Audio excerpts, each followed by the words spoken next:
Ember wasn't the only teenager who found herself caught in something horrifying that winter. Hundreds of miles away, in Illinois, another story unfolded, one that would leave an entire family terrified long after the police closed the case. It began on a harmless December afternoon. Kate and her older sister, Ember, 15 and 16, were planning a simple day out.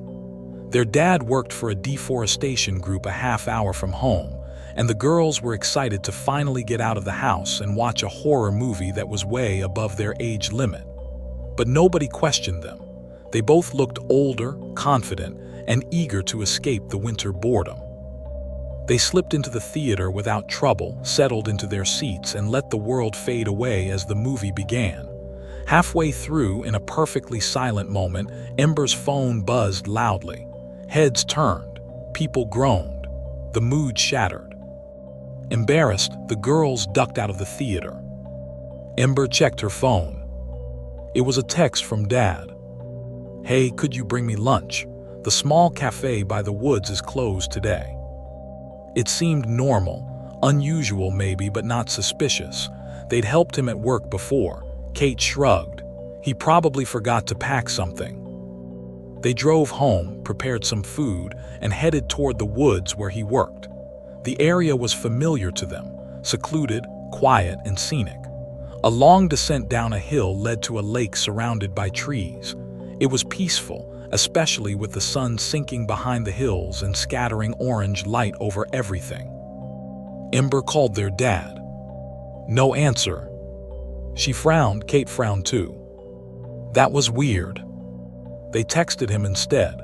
Immediately, 3 dots appeared typing. A message came through. "Walk down the hill and wait for me by the lake." The girls followed the path. Their boots crunched softly in the snow. The orange sky reflected over the frozen surface of the lake, flickering like embers. At first, everything seemed normal. Then Kate pointed.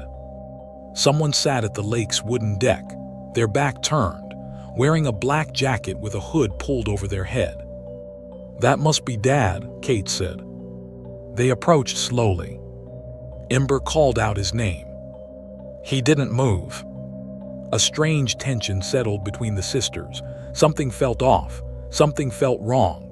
The man's posture was stiff, unnatural. Ember reached forward and gently pulled the hood back. It wasn't their father. The man wasn't even close. His face twisted into a bizarre smile, an expression so wide and unnatural that both girls instinctively stepped back.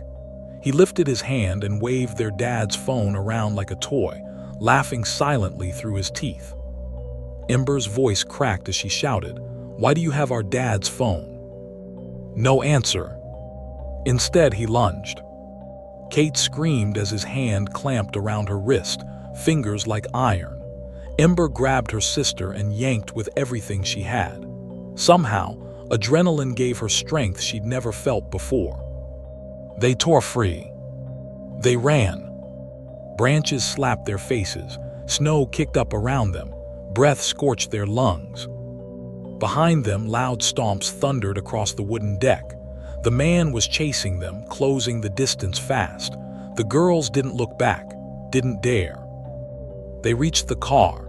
Ember fumbled the keys, shrieking when Kate screamed for her to hurry. The moment the door slammed shut, the man appeared at the window, smiling. Then he crouched. He crouched low, disappearing under their window view, just as Ember reversed and sped away. They flew home without stopping. Their parents were already there, startled when the girls burst inside screaming. Ember tried explaining through tears. Kate could barely breathe. Their father, pale and furious, revealed something that made the girls go silent. His phone had been stolen earlier that day. He hadn't sent those texts. He wasn't at the lake. He never asked for lunch. Someone had lured them there. The police tracked the phone using its IMEI number and located it, still lying on the deck next to the lake where the man had been sitting. But the man was gone. No footprints leading away. No tracks. Nothing. Police said they couldn't do much. Everyone assumed the nightmare was over. It was. Not even close. Hours later, around 1:00 a.m., Ember's phone buzzed again. Unknown number. One single, horrifying message. I like that your house is lit only by your bedroom TV. Her blood ran cold. She froze. The TV light flickered across her room. She paused it immediately. And then, she heard something. Rustling. Outside her window. Second floor. Her heart dropped into her stomach. Ember slowly crept to the blinds and peeled them open a sliver. He was there. The man. Grinning. Holding a gun pointed at her head. Before she could scream, the window shattered inward. Glass sprayed across her room. Ember dropped to the floor, screaming for her parents. Kate ran in. Their mother, their father. Chaos erupted. Their dad peeked outside. Nothing. The man had vanished as quickly as he appeared. Then came another explosion of glass, this time from downstairs. They fled into the upstairs bedroom, barricading the door. Kate dialed 911 with trembling fingers while their mother held both girls, whispering frantic prayers. Footsteps creaked on the stairs. Slow, measured, predatory. Ember's skin crawled. She whispered about the one thing that didn't make sense. How did he know where we live? She wouldn't get an answer until the police arrived minutes later. Officers searched the house top to bottom. No intruder, no forced entry besides broken glass. But outside, one officer noticed something unusual on Ember's car tire. A small air tag. He had tagged their car. He had been tracking them ever since the sisters escaped the woods. That's why he crouched when they drove off. He was attaching the tracker. Police started patrolling the neighborhood nightly, but they never found the man. For months, Ember and Kate barely slept. Every creak, every noise, every shadow outside the window sent anxiety surging through them all over again.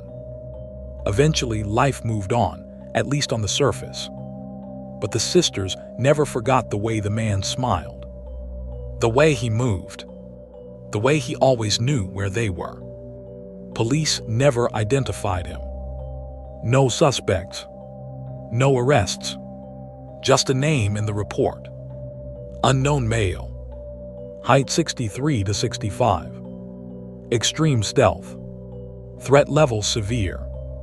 And even now, Kate swears that some nights, when the wind is quiet and the house is still, she hears footsteps on the deck by the lake. In her dreams. Except sometimes. She wakes up, and the footsteps don't stop.